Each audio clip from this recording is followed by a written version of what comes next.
Okay, checkpoint 5.4. Suppose the input is 23450. And what is the output of the following code? Again, this is a continue for while loop. Okay, so here is the control variable 0. It will continue 5 times until we reach to value 0. That's the main idea. So if you look at here, line number 16, we are going to get the input using scanner class. Okay, number is 0, max is 0. Okay, so initial value is of course 0. Then the first time when you receive number 2, okay, number become number 2, and then max also become number 2.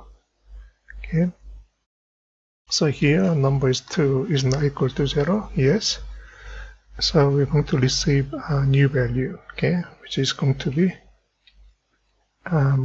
3. Okay, so if you look at next one, we are talking about 3 greater than 2.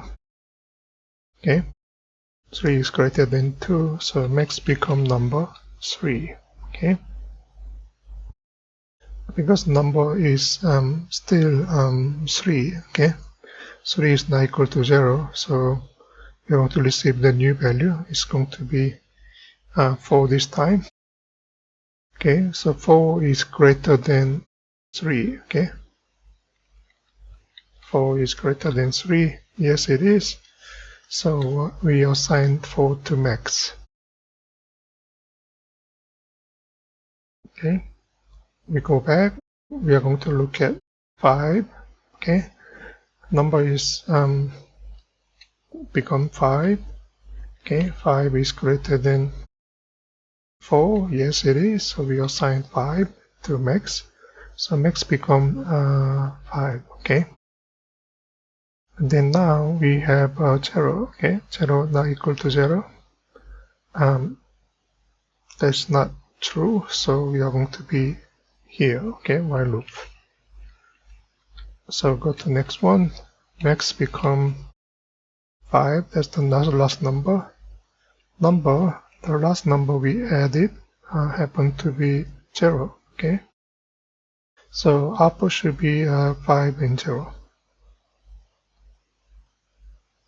Let's try. Okay, let's say 2, 3, 4, 5, and then 0. Okay, max is 5, and then number is 0. Okay, 5 and 0.